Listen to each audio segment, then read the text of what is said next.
fonds Madeleine Giteau rentre dans les collections de l'École française d'Extrême-Orient en 2009, à la suite d'une donation qui a été faite par le père Berger, le fondateur et l'un des principaux animateurs d'une association qui s'appelait Accueil Cambodgien, et qui, à partir du milieu des années 70, du début des années 80, accueillait des migrants du Cambodge. Au décès de Madeleine Giteau, le père Berger a récupéré les papiers de Madeleine Giteau, qui était membre de l'EFEO, et en 2009, au titre d'une convention, nous a donné ce fonds qui était constitué de 12 cartons d'archives, d'une part, et d'autre part d'un important photographique. C'est un fonds assez considérable qui correspond à, je dirais, plus d'une vingtaine d'années de vécu pour Madeleine Giteau au Cambodge, puisqu'elle est arrivée donc en 1946 en tant qu'enseignante d'histoire et de géographie.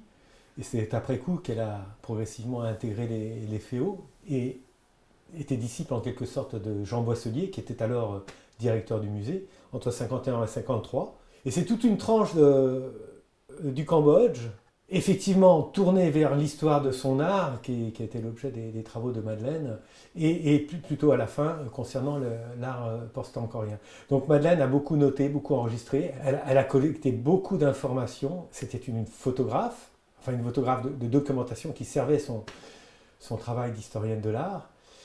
Et l'EFEO a hérité donc d'un fonds tout à fait considérable de ce point de vue. Bon, nous avons sous les yeux ici quelques exemples particulièrement intéressants des photographies, des notes relatives à ces photographies collectées par Madeleine.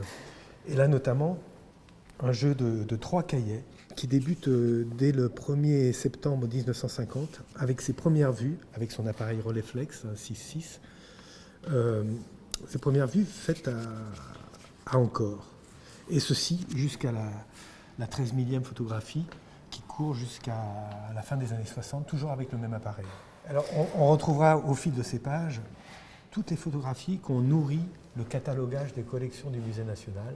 Et le musée de Phnom Penh se base toujours sur ce catalogage qui fait suite au premier réalisé par Georges Grolier, le fondateur du musée. Donc l'ébauche manuscrite de ce catalogage, avec souvent au revers, alors là c'est pour par exemple toutes ces feuilles, ça concerne des objets, des statuettes en bronze, des photographies de l'objet, parfois même des crobards et des notes, systématiquement. Voilà. Elle devient membre correspondante de l'EFEO en 1952, elle devient membre permanente en 1956 et prend le poste de conservateur du Musée national de Phnom Penh en 1956. Donc le fonds d'archives qu'on a récupéré nous montre son activité de chercheur, de conservateur, mais aussi de personnes engagées dans un certain nombre d'associations.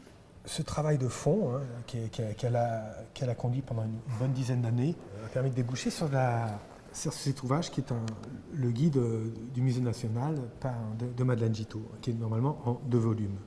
Là, vous avez par exemple une photo de Madeleine avec un très bel orang provenant d'Angkor Wat, toujours conservé à Phnom Penh et sur laquelle elle a beaucoup travaillé.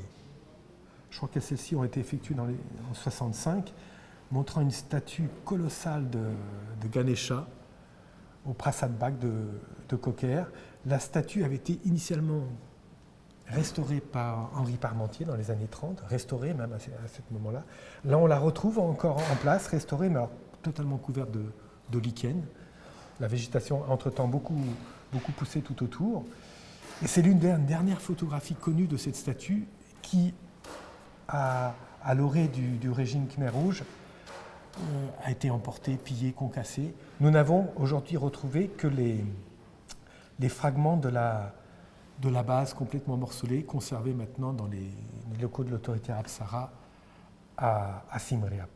C'est un peu une énigme maintenant. Elle a été restaurée plus ou moins aux États-Unis, peut-être à New York. Et cette image assez exceptionnelle et unique, parce que seule Madeleine a pu capturer des images de cette tête de Vishnu pré-angkorien en argent, et en argent, c'est une fonte d'argent pleine. Alors on n'a pas tout à fait les proportions, mais ça devait faire à peu près 25-30 cm de haut. Le corps n'a jamais été retrouvé. Vous avez les lèvres qui étaient recouvertes de plus qu'une feuille de plaques de tôle dorée, et les yeux qui étaient certainement incrustée à l'époque. C'est une pièce donc, qui est certainement du 7e siècle. Deux villageois qui l'ont trouvé, ils se disputaient donc, pour conserver cette tête. Ils s'apprêtaient d'ailleurs à la sectionner en 2 parties, ce qui explique donc, ces taillades. Et finalement, c'est le prince Bonhomme qui a récupéré la statue pour ses collections, qui a depuis, à l'issue du conflit armé là, qui apparaît à l'orée des années 75, qui a disparu. On ne sait pas ce qu'est devenu cette tête. En tout cas, on ne la connaît qu'à travers 2 photographies de Madeleine Gittot qu'on retrouve dans son ouvrage L'art et archéologie du Laos, qui est sorti en 2001. Pardon, nous ne sommes plus dans les fonds photographiques, là, mais je voudrais faire un écart en évoquant des commandes qu'effectuait Madeleine Gittot, notamment un recueil, un manuel sur les techniques de la fonte. Alors là, vous avez le manuel original, rédigé en khmer, agrémenté également de dessins. Je vous montre ce document parce qu'il est tout à fait d'actualité. Mon collègue Brice Vincent, là, qui s'intéresse bien entendu à la métallurgie du Cambodge ancien, a publié ces documents qui sont vraiment exceptionnels, qui sont de première main et qui témoignent vraiment des techniques artisanales de l'époque. S'apprête à le publier en khmer, en français et en anglais. Donc c'est un travail en cours. Vous voyez, ces archives commencent à nourrir des recherches, des publications actuellement. Donc ce fonds est constitué en gros de 3 ensembles. Un ensemble consacré à la vie personnelle et aux engagements associatifs de Madeleine Gittot.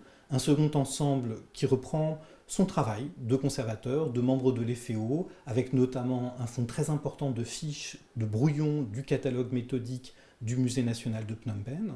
Et enfin, un 3e volet du fonds qui est consacré cette fois-ci à ses activités de mission, d'expertise, de conseil, puisque dans la 2e partie de sa carrière, Madeleine Gittot fera des missions au Laos, en Thaïlande, pour les missions du patrimoine mondial de l'UNESCO.